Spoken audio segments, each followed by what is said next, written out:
भारत में पिछले कुछ दिनों से लाउडस्पीकर पर अजान का विरोध किया जा रहा है। हिंदू संगठनों ने भी देखा देखी कई शहरों के मंदिरों में इसके विरोध में तेज आवाज में हनुमान चालीसा का पाठ शुरू कर दिया है।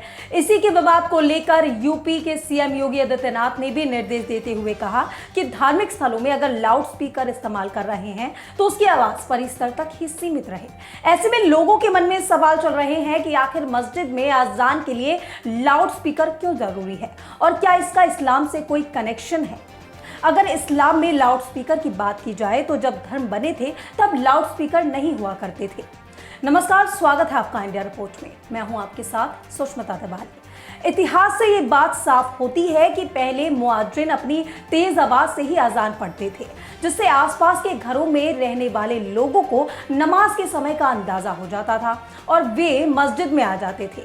भारत में ये लड़ाई अब बढ़ती जा रही है। सुप्रीम कोर्ट भी इस मामले में दखल दे चुका है। उसके बावजूद भी विवाद लगातार जारी है। इस्लाम के हिसाब से देखा जाए तो अजान देने के लिए मस्जिदों में लाउडस्पीकर की जरूरत नहीं है।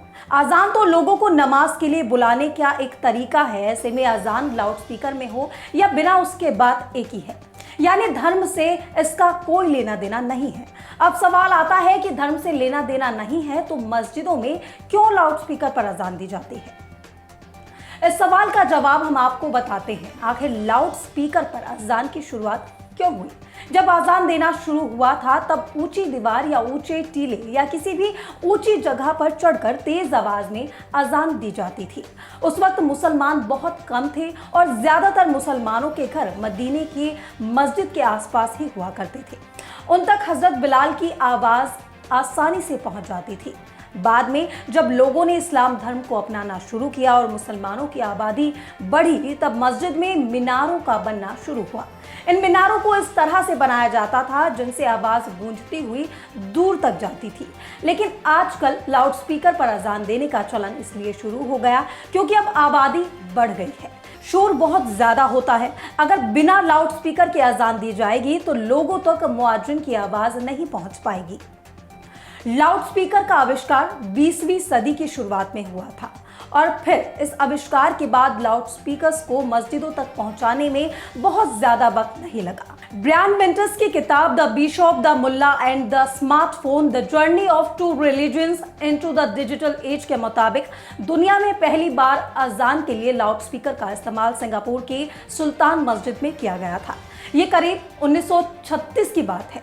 तब वहां के अखबारों में खबरें छपी थी कि लाउडस्पीकर से अजान की आवाज 1 मील तक जा सकेगी। अब आपको बताते हैं कि अजान की शुरुआत कहां से हुई। सबसे पहले मदीना में नमाज पढ़ने के लिए मस्जिद बनाई गई तो इस बात की जरूरत महसूस हुई कि लोगों को नमाज का वक्त याद दिलाने और एक जगह इकट्ठा करने का कोई तरीका होना चाहिए। पैगंबर मोहम्मद सल्लल्लाहु अलैहि वसल्लम साहब ने जब इस बारे में सहाबा इकराम से राय ली तो इस बारे में 4 प्रस्ताव सामने आए। प्रार्थना के समय कोई झंडा बुलंद किया जाए, किसी उच्च स्थान पर आग जला दी जाए, यहूदियों की तरह बिगुल बजाया जाए, ईसाइयों की तरह घंटियां बजाई जाए। लेकिन इनमें से किसी पर भी एक राय नहीं बन पाई क्योंकि ये सारे तरीके गैर मुस्लिमों के तरीके से मिलते जुलते थे, इसलिए इन्हें अपना नहीं सकती थी। उसी रात अब्दुल्ला बिन जैद ने ख्वाब में देखा कि किसी ने उन्हें अजान और इकामत के शब्द सिखाए। उन्होंने सुबह पैगंबर मोहम्मद साहब को अपना सपना बताया तो पैगंबर मोहम्मद साहब को यह तरीका पसंद आया और उन्होंने हजरत अब्दुल्ला बिन जैद से कहा कि तुम हजरत बिलाल को अजान इन शब्दों में पढ़ने की हिदायत कर दो। उनकी आवाज बुलंद है, इसलिए वे हर नमाज के लिए इसी तरह अजान दिया करेंगे।